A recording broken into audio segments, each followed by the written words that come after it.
à tous et à toutes. Eh ben, c'est une belle fête hein, qu'on a vécue là. Alors rassurez-vous, je vais être court. Je vous le promets. Je ne veux pas que vous endormiez sur les chaises, enfin sur En tout cas, merci mon frère pour ce que tu as apporté, parce qu'on ne s'est pas consulté, mais ce que je vais vous partager, parce que je m'adressais à deux auditoires différents. Et le premier auditoire, on ne s'est pas consulté, mais c'est ce que tu as dit, je vais vous le répéter. Donc, pas plus mal, hein. Alors, est-ce que tu peux mettre la première diapo? C'est une autre version de ce que notre frère a partagé. C'était très bien, merci pour ce que tu as apporté. C'est le même passage de 2 Corinthiens 5,17 que notre frère nous a lu. Voilà. Alors ça, c'est dans une autre version. Si quelqu'un entre en communion vivante avec le Christ, il devient un homme nouveau. Il est recréé, l'ancien état est dépassé. Ce qu'il était autrefois a disparu. La nouvelle création a déjà commencé. Voici, tout est devenu nouveau. On va décortiquer très rapidement ce texte.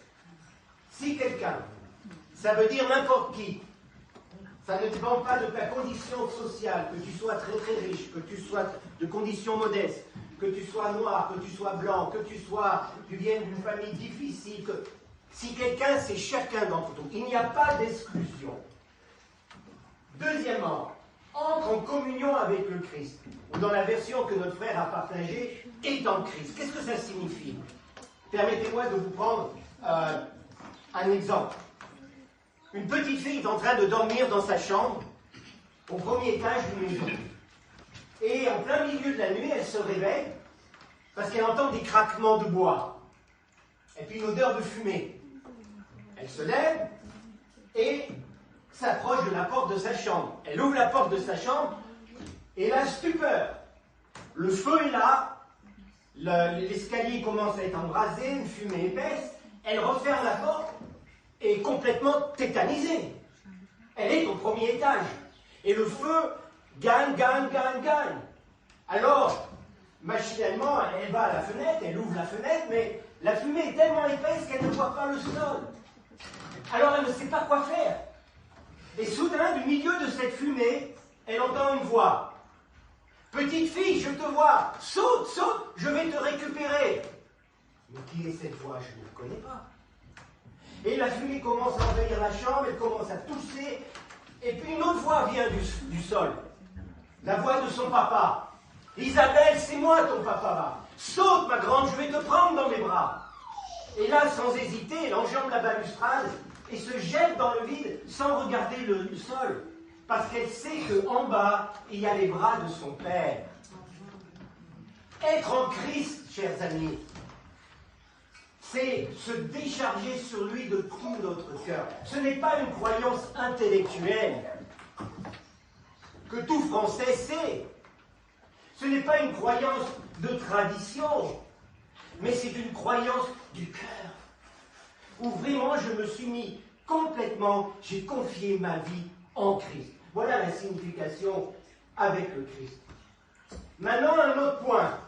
Il devient un homme nouveau, il est recréé, l'ancien état est dépassé, ce qu'il était autrefois a disparu. La nouvelle création a déjà commencé. Qu'est-ce que ça veut dire? Permettez-moi de vous prendre une illustration. Vous voyez, là, j'ai un appareil photo. Ah, c'est pas un numérique, c'est sûr. C'est un ancien appareil photo qui date du siècle dernier. Bah oui, en 2025. Avant, les appareils photo étaient comme cela. Et on prenait des clichés. Et si par mégarde, je venais à ouvrir le boîtier, alors que la pellicule est dedans, toute la pellicule est instantanément voilée. Et ma pellicule, sur laquelle j'avais pris des clichés, est devenue complètement inutilisable. Elle est bonne à être jetée. Parce que la lumière est entrée dans le boîtier et toutes les photos que j'ai prises sont complètement effacées. Nos vies, ma vie, est imprégnée de photos. Heureusement, de belles photos. Un anniversaire, une naissance, une promotion professionnelle, de belles vacances, beaucoup de belles choses, et heureusement. Mais parfois, dans nos vies, il y a des clichés. Ah, si on pouvait les effacer. Je me rappelle avoir vu récemment dans une émission de télévision un homme âgé de 75 ans. Et cet homme de 75 ans, à l'âge de 10 ans, il avait été violé. Et de ce traumatisme, il n'en a jamais parlé. Il a vécu sa vie, il s'est marié, il a eu des enfants, des petits-enfants, et il a fallu qu'il y ait toute cette période-là où on parle des abus pour qu'il puisse s'ouvrir, partager. Et il disait quelque chose. Donc 75 ans, 10 ans, ça fait long. Pendant 65 ans, j'ai gardé ce traumatisme en moi. Je ne l'ai même pas dit à ma femme. Il a bousillé ma vie. Parce que chaque fois, chaque nuit, cette image de cet homme qui m'avait abusé était là, était là, était là, était là, était là. J'ai pris cet exemple. Mais combien parfois, chers amis, on est passé par des mauvais clichés, et on traîne cela dans notre vie comme un boulet à nos pieds. On essaie d'évacuer cela, mais c'est toujours là et ça revient toujours. Et j'ai une bonne nouvelle pour vous ce matin. Quelle que soit la photo qui a été prise dans votre vie, si ça a été une photo traumatique, une photo de blessure, une photo de jalousie, une photo de trahison, une photo de déception, une photo d'injustice, quelle que soit cette photo, il y a une possibilité. C'est que si quelqu'un est en Christ, tout devient nouveau. Alléluia. Amen. Et Dieu vous donne une nouvelle pellicule. Alors vous me direz, maintenant on va un peu plus loin dans le texte. Pourquoi Jésus? Pourquoi cela est possible? Permettez-moi de vous présenter très rapidement l'Évangile. Vous allez comprendre, c'est très simple. Au début, l'homme et Dieu étaient ensemble, vivant une communion profonde. Mais à un moment donné, l'homme n'a plus voulu de cette tutelle de Dieu. Donc il s'est séparé de Dieu. Il a pris un autre chemin. Alors Dieu aurait pu dire, bon écoute, je résume. Bon écoute, je t'avais tout préparé, tu n'en veux pas. Eh bien écoute, débrouille-toi, tu choisis ce chemin, eh bien débrouille-toi. Mais c'est pas ça. Dieu nous aime tellement qu'il a dit, il faut que je fasse quelque chose. Ah, je sais ce que je vais faire.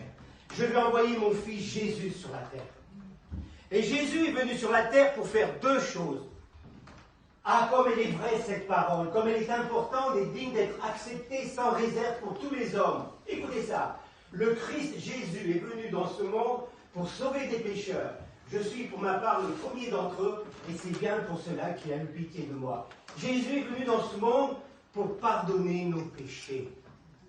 Mais deuxièmement, il y a un seul Dieu, et de même, un seul médiateur entre Dieu et les hommes, Jésus-Christ, homme lui-même qui s'est offert en sacrifice afin de libérer l'humanité.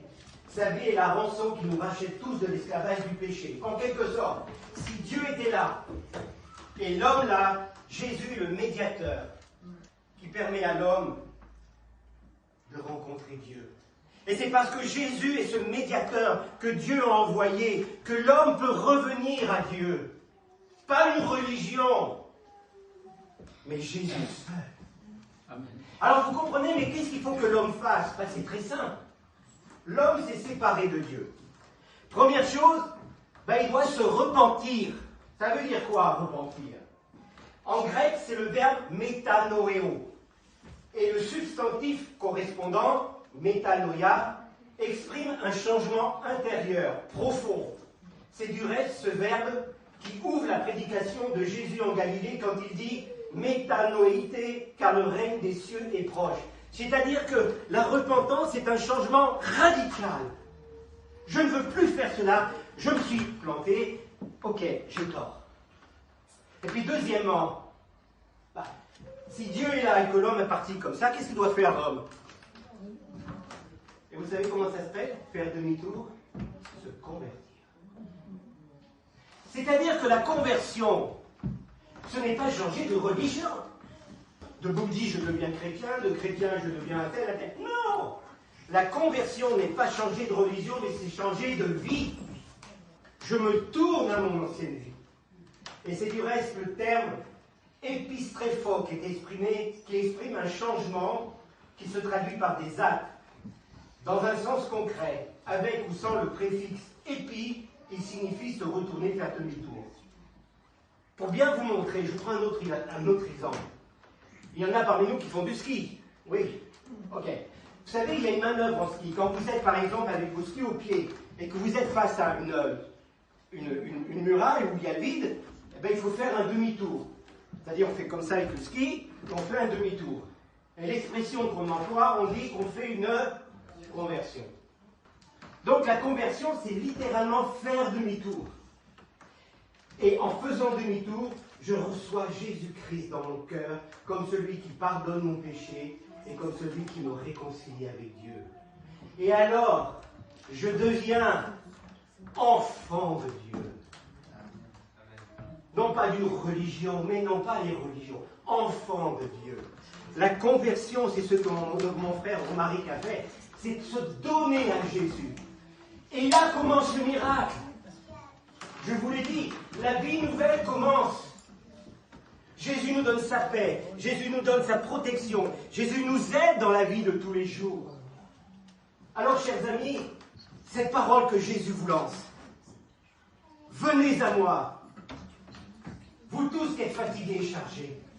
Enfin, dans une autre version, vous tous qui êtes fatigués et accablés, vous qui êtes déprimés, parce que vous ployez sous un fardeau trop lourd et je vous donnerai du repos. Acceptez de vous laisser diriger par moi et mettez-vous à mon école. Jésus vous aime. Il est mort pour vous sur la croix, pour pardonner vos péchés, pour vous purifier, pour effacer toutes les mauvaises photos. Peut-être, ça ne s'en est qu'une, mais pour effacer toutes les mauvaises photos qui pourrissent votre vie, qui vous dit, qui sont là et qui vous rappellent. Mais si Jésus rentre dans ta vie, tout ton passé, mon ami, sera effacé. C'est une réalité, c'est ça l'évangile. Je ne vais pas en rajouter, c'est ça l'évangile. Mais permettez-moi quand même de vous donner la possibilité de réfléchir à ce que j'ai dit. Certainement. Alors que je vous parle, comment est votre vie maintenant? Avez-vous vécu des traumatismes dans votre vie passée? Aujourd'hui, Jésus est là. Il est mort sur une croix pour pardonner mes péchés. Son sang a coulé pour pardonner, m'effacer mes péchés. Il est là le médiateur entre moi et le Père. Alors il faut simplement lui dire. Il frappe à la porte de mon cœur. Que tu l'ouvres la porte. Parce que c'est ça qui est étonnant. C'est que Dieu ne nous force jamais. Les sectes nous forcent. Mais Jésus ne force jamais. Il frappe gentiment. Comme je dis toujours, Jésus est un gentleman. Il frappe à la porte. C'est moi Jésus. Laisse-moi entrer et diriger ta vie. Et je peux vous le dire, dans le nom de Jésus, que ce matin, ta vie peut changer. Si seulement tu dis, ok, j'ai compris, je donne ma vie à Jésus.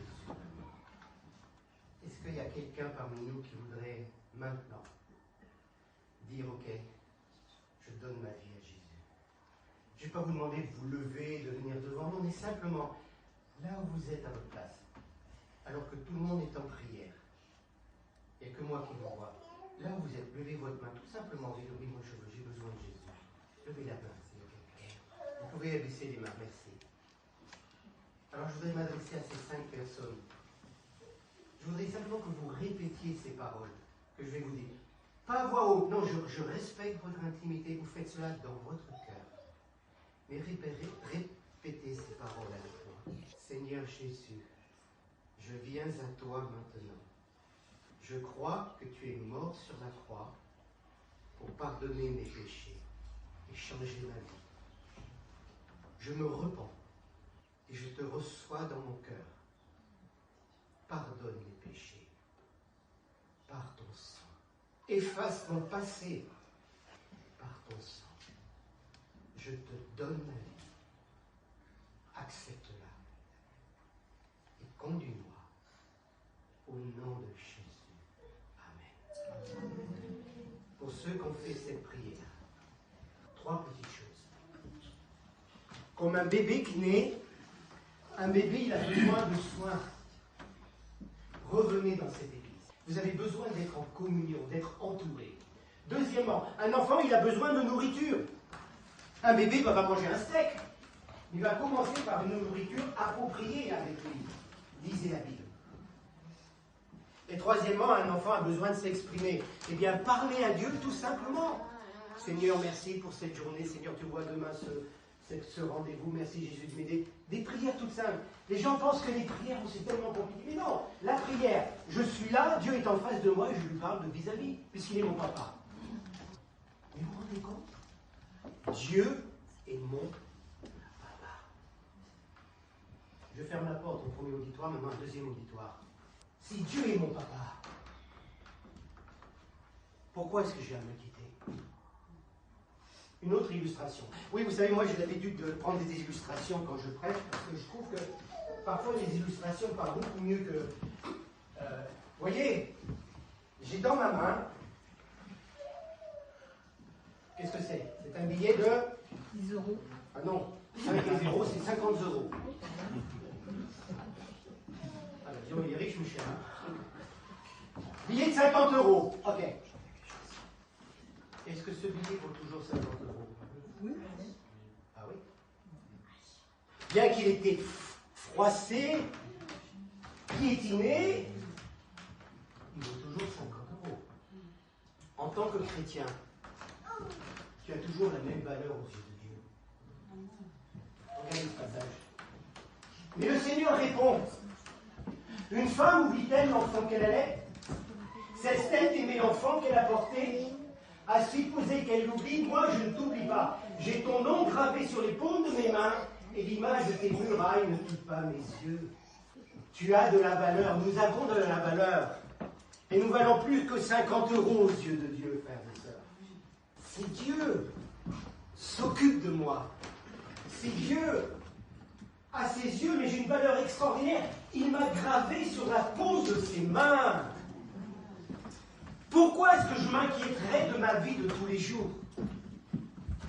Pourquoi je m'inquiéterais de comment je vais faire financièrement alors que la fin du mois arrive, ou que déjà je suis au 15 et je suis déjà à sec? Comment vais-je faire pour mes enfants? Comment je vais faire pour cette maladie? Comment je vais faire pour ceci, pour cela? Comment je vais faire? Comment? Mais si Dieu est ton papa, ne t'inquiète pas. J'aurais pu m'inquiéter, moi. Parce qu'à l'âge de 18 ans, je suis devenu orphelin. Je n'avais pas de frère, je n'avais pas de sœur. Donc à 18 ans, je me suis retrouvé seul dans la vie, alors que j'avais commencé des études pour devenir médecin. Tout mon avenir s'est écroulé. Mais parce que je connaissais le Seigneur, il m'a conduit, il a pourvu à tous mes besoins. Ah, j'ai pas fait médecin, j'ai fait kinésithérapeute. J'ai travaillé 40 ans comme kiné. Mais je peux vous assurer que Dieu, que le Seigneur a toujours pourvu à mes besoins. Jamais il m'a abandonné. Même si ma vie, à un moment donné, était comme ce billet de 50 euros, complètement froissé, abîmé, il a toujours été là. Et le message que je voulais délivrer à chacun d'entre nous, frères et sœurs, ne t'inquiète pas. Si Jésus est ton ami, si Dieu est ton papa, il pourvoira tous tes besoins. C'est un peu long, mais c'est le passage de Matthieu 6.